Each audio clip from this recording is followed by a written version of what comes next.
ایک لڑکا جب نیا نیا جوان ہوا تو گلی کی تھڑیوں پہ بیٹھنا شروع کر دیا۔ اسی گلی کے نکڑ پہ ایک گھر تھا جہاں پہ ایک لڑکی رہتی تھی جو کمسن بھی خوبصورت تھی اور جوان تھی۔ اس کا نام تھا نگت۔ نگت جہاں بیٹھ کے پڑھائی کرتی تھی اس کمرے کی کھڑکی کھلتی تھی گلی کی طرف، اور گلی میں بیٹھتا تھا ساجد۔ ساجد آتے جاتے نگت کو دیکھ کے اشارے کرتا۔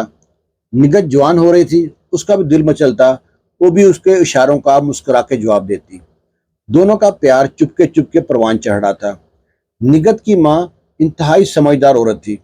اس کو جب شک ہوا کہ یہ لڑکا گلی کے چکر لگاتا ہے، یہ میری بیٹی کے پیچھے ہے، وہ گھر سے باہر نکلتی ہے، اس لڑکے کو کالر سے پکڑ لیتی ہے، اس سے کہتی ہے کہ تمہارا تخ کیا بنتا ہے میری گلی کے چکر لگانے کا؟ تمہارا گھر ساتھ والی گلی میں ہے، میں بہت دن سے غور کر رہی ہوں، تم میرے گھر کی کھڑکی کے باہر چکر لگاتا رہتا ہے، آئندہ یہاں پہ نظر آیا میں تیری ٹانگیں توڑ دوں گی۔ میں جوان بیٹیوں کی ماں ہوں اور میں اپنی آنکھیں کھلی رکھتی ہوں۔ شور شرابہ سن کے محلے کی عورتیں بھی اکٹھی ہو گئی۔ سب نے کہا یہ لڑکا آوارہ ہے، یہ استانی کا بیٹا ہے، اس کی ماں خود تو استانی ہے، اس کو تمیز نہیں سکھائی۔ لڑکے کی کافی بےزتی کرتے ہیں۔ لڑکا وہاں سے شرمندہ ہو کے آ گیا۔ اب لڑکے کے ساتھ دو دوست بھی تھے۔ اب یہ لڑکا وہاں سے آ گیا، لیکن پیار کی چنگیاری جل چکی تھی۔ اب یہ نگت کے بغیر رہ نہ سکتا۔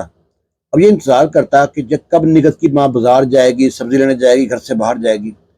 جو ہی دیکھتا کہ نگت کی ماں کہیں گئی ہے، یہ کھڑکی کے پاس آتا، اسے میٹھی میٹھی باتیں کرتا، اور نگت بھی اسے میٹھی میٹھی باتیں کا جواب دیتی۔ سلسلہ چلتا رہا۔ اللہ کی کرنی کو یوں ہوئی کہ نگت کی ماں اچانک فوت ہو گئی، اس کو ہارٹ اٹیک آیا، فوت ہو گئی۔ اب تو نگت کو اور ساجد کو موقع مل گیا کھل کے ملنے کا۔ پہلے ملتے تھے، بیچ میں کھڑکی ہوتی تھی، اب یہ کمرے میں ملتے تھے۔ جب کمرے میں خلوت میں ملتے رہے نا، ایک دن ساری حدیں کراس کر گئے، زنا کر بیٹھے۔ جب زنا کی لذت لگ جائے نا پھر جلدی ہٹتی نہیں ہے۔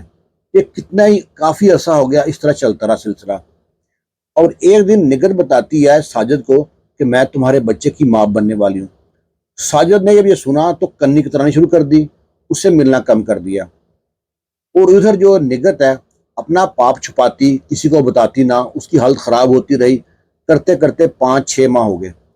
5-6 ماہ ہو گئے جب گھر میں اس کی جو نگت کی پھوپھیوں کو معلوم پڑا کہ طبیعت خراب رہتی ہے، عجیب سی ہو رہی ہے لڑکی، پتہ نہیں کیا مسئلہ ہے اس کو بٹھایا اپنے پاس، پیار سے پوچھا بیٹا تو تیری ماں تو فوت ہو گئی ہے، ہم تیری ماں کی طرح، بتا مسئلہ کیا تجھے؟ وہ کہتی ہے پھوپھو میرے سے غلطی ہو گئی ہے، میں فلاں لڑکے سے پیار کرتی تھی اور پیار میں حدیں کراس کر بیٹھے ہیں، اب اس کا بچہ میرے پیٹ میں پل رہا ہے۔ نگت کی پھوپھیوں منہ پہ ہاتھ رکھ لیا، اپنے نصیب کو اور اس کے نصیب کو کوستی ہیں کہ بے شرم بے حیا، تو نے اتنا بڑا کام کر دیا اور چھپا کے بیٹھی ہے اس کو، اب تک پہلے کیوں نہیں بتایا؟ اسے خوب ڈانٹا۔ اب جو نگت کی پھوپھیاں ہیں محلے کی معتبر عورت کو لیتے ہیں اور جاتے ہیں ساجد کی ماں کے پاس جو استانی ہے، اس کے پاس جا کے کہتے ہیں کہ باجی تمہارے بیٹے نے اور ہماری بیٹی نے غلطی کر لی ہے، اور غلطی میں ساری حدیں کراس کر لی ہیں، جو ہماری بیٹی ہے وہ 5 ماہ کی 6 ماہ کی حاملہ ہے، تو ایسا کرتے ہیں نہ بدنامی آپ کی ہو اور نہ بدنامی ہماری ہو، آپ بھی بیٹیوں والے ہوں، کل کو اپنی بیٹیاں بہانی ہیں تو اپنے بچوں کی شادی کر دیتے ہیں۔ استانی کہتی ہے پتہ نہیں تمہاری بیٹی کس کا پاپ لے کے گھوم رہی ہے پیٹ میں اور میرے معصوم بچے پہ الزام لگا رہی ہے۔ اس نے خوب ذلیل کیا نگت کی پھوپھیوں کو اور گھر سے نکال دیا۔ شرمندہ گھر آ گئی۔ آخر جب بات کوئی بھی ایک عورت سے دوسری عورت پہ چلی جائے نا تو پورے محلے میں پھیل جاتی ہے۔ جب بات پورے محلے میں پھیلی نا تو بہت سی عورتیں کہتی ہیں کہ ہم نے اس لڑکے کو دیکھا ہے تمہارے گھر میں آتے ہوئے، نگت سے باتیں کرتے ہوئے، کھڑکی پر کھڑے ہوتے ہوئے۔ ساری محلے کی عورتیں نا جو ساجد ہے اس کی ماں کو کہتی ہیں کہ بہن وہ لڑکی معصوم ہے، بن ماں کی بیٹی ہے، غلطی تو کر لی ہے، وہ صحیح کہہ رہی ہے، شادی کر دو۔ اب اس کی استانی کی ذرا بےزتی ہوتی ہے نا، ہر کوئی لان تان کرتا ہے، وہ سوچتی ہے اس کا کوئی بندوبست کرنا ہی پڑے گا۔ اس کی ایک جاننے والی نرس تھی جو ہاسپٹل میں نرس تھی اور پارٹ ٹائم گھر میں کلینک بنا رکھا تھا، اس کے پاس جاتی ہے، اس سے کہتی ہے ایسے ایسے لڑکی ہے، میرے بیٹے پہ الزام لگا رہے ہیں، میں جان چھڑانا چاہتی ہوں، اس کے پیٹ میں جو بچہ پل رہا ہے اس کو ضائع کرنا ہے، واش کرنا ہے میدا۔ وہ کہتی ہے ٹھیک ہے تو لے کے آ۔ وہ جاتی ہے نگت کے پاس، کہتی ہے چل آ جا، میں اپنے بیٹے کے لیے تیار ہوں تم سے شادی کرنے کے لیے، پہلے میں تیرا چیک اپ کرا دوں تیری طبیعت کیسی ہے۔ اس کو بہانے سے لے کے جاتی ہے، کیسے بھی کر کے ساتھ لے کے جاتی ہے نرس کے پاس۔ نرس جب چیک کرتی ہے تو کہتی ہے بہن یہ تو 7 ماہ کی حاملہ ہے، ایسا تو بچہ پیدا کرنے والا ہوتا ہے، یہ ضائع نہیں ہو سکتا، اگر بچہ ضائع کیا تو ماں کو جو ہوتا ہے نا خطرہ ہے جان کو۔ وہ کہتی ہے مجھے کچھ نہیں پتا، تو بس میرا کام ختم کر، بچہ نہ ہو بچے پیٹ میں۔ نرس بہت روک ٹوک کرتی ہے، جو موٹی رقم رکھتی ہے نا ہاتھ پہ استانی، تو نرس جونسن مان جاتی ہے، جو بچہ تو ضائع کر دیتی ہے، پر نگت کی جو حالت ہے وہ خراب ہو جاتی ہے، اس کی بلیڈنگ نہیں رکتی، یہ وہاں پہ کچھ بھی کر کے کوئی میڈیسن دے کے کیسے بھی کر کے اس کو بھیج دیتی ہے، جاؤ لے جاؤ اس کو۔ وہ جا کے گھر لے کے آتے ہیں، نگت چیخ رہی ہے، چلا رہی ہے، کرہا رہی ہے، اس کو گھر چھوڑتے ہیں اس کے، اور اپنے گھر آ جاتی ہے استانی اور اس کا بیٹا۔ تھوڑی دیر بعد نگت کی جو بلیڈنگ ہے رکتی نہیں ہے، اور نگت وہ انسان دنیا فانی سے کوچ کر جاتی ہے، فوت ہو جاتی ہے۔ جب نگت فوت ہوئی ہے تو نگت کی پھوپھیوں نے باپ نے مل کے پرچہ کرا دیا ساجد پہ اور ساجد کی ماں پہ، انہوں نے ہماری بچی کو مارا ہے۔ پولیس کیس بنتا ہے، پولیس آتی ہے، پولیس ساجد کو اٹھاتی ہے، ساجد کی ماں کو اٹھاتی ہے، تھانے لے جاتی ہے۔ پوچھ تاچھ کرنے کے بعد یہ جرم دار ثابت ہوتا ہے، ان کو سزا ہو جاتی ہے۔ ساجد کو سزا ہوتی ہے، اس کو سزائے موت ہوتی ہے، اور جو اس کی ساس ہے، ساجد کی ماں جو ہے، اس کو شاید 3 سال کی قید ہوتی ہے، جو بعد میں کم ہو کے چند ماہ رہتی ہے اور باہر آ جاتی ہے۔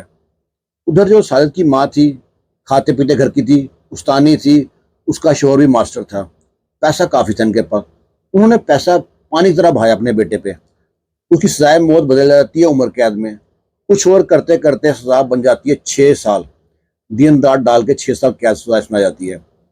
لو جی، ساجد کی ماں نے کوئی خوشی کوئی تہوار کچھ نہیں منایا، کوئی کپڑے نہیں خریدے، جو پیسے آتے اپنے بیٹے پہ لگاتے رہے، وکیلوں پہ لگاتے رہے، ہمارا بیٹا باہر آ جائے۔ لو جی، کرتے کراتے 6 سال بعد ساجد باہر آ جاتا ہے۔ ساجد باہر آتا ہے، اب ساجد کی ماں بڑی خوش ہوتی ہے، مٹھائیاں بانٹتی ہے، اور ساجد کے لیے رشتہ ڈھونڈتی ہے۔ ایک جگہ رشتہ طے ہوتا ہے، سارے کام ہو گئے، جب بارات چلنے لگتی ہے تو لڑکی والے فون کرتے ہیں کہ آپ بارات ہمارے گھر مت لے کے آنا، ہمیں معلوم پڑا ہے کہ آپ کے بیٹے نے ایسے ایسے لڑکی کو شادی کے بغیر حاملہ کر دیا تھا، اس کے قتل کیس میں جیل میں رہ کے آیا، ہم ایسے گھر میں اپنی بیٹی نہیں بہانا چاہتے۔ لو جی، وہاں سے بھی انکار ہو گیا۔ ساجد کی ماں نے صبر نہ کیا، رشتے ڈھونڈتی رہی، ایک غریب گھر کی لڑکی مل گئی، رشتہ طے کر دیا۔ انہوں نے بھی بتا دیا سارا، یہ واقعہ پہلے پیش آ چکا ہے، تو رشتہ ہو گیا۔ رشتے کے بعد جو لڑکی آئی ہے، تھی تو غریب گھر کی، بڑی تیز تھی، انہوں نے ساجد پہ ایسا جادو کیا کہ ساجد اپنے ماں باپ کے خلاف ہو گیا۔ ماں باپ جہاں ریٹائر ہو چکے تھے، اب وہ ماں باپ اپنے بیٹے کے رحم و کرم پہ تھے، بیٹے نے پیسہ جو ماں باپ کو ملا ریٹائرمنٹ پہ کاروبار پہ لگا دیا، کاروبار چل پڑا، اور ماں باپ روپے کو محتاج ہو گئے۔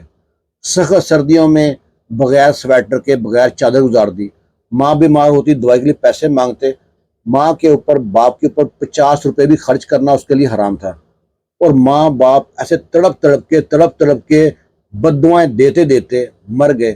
آخر غلطی ماں باپ کی بھی تھی، انہیں پرورش ایسی کی تھی۔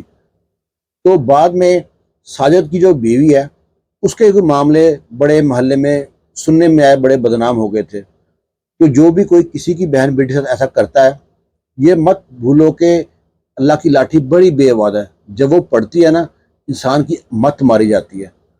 وہ یہ سوچتا تھا میں امیر ہو گیا، اور وہ پورے علاقے میں بدنام ہو گیا۔ اور جو لڑکیاں جوانی میں غلط قدم اٹھا لیتی ہیں نا، ان کے پیچھے پورا خاندان سفر کرتا ہے، خالی سفر وہ لڑکی نہیں کرتی، پورا خاندان سفر کرتا ہے۔ اپنے خاندان کی بدنامی کا سبب مت بنے، خوش رہیں، اور دعاؤں میں یاد رکھیے گا، اور ایسے لوگوں سے دور رہیں جو آپ کے گھر پہ، آپ کی بہن بیٹی پہ نظر رکھتے ہیں۔ امید کرتے ہیں اس کہانی سے سبق ملا ہوگا، دعاؤں میں یاد رکھنا۔ اللہ حافظ۔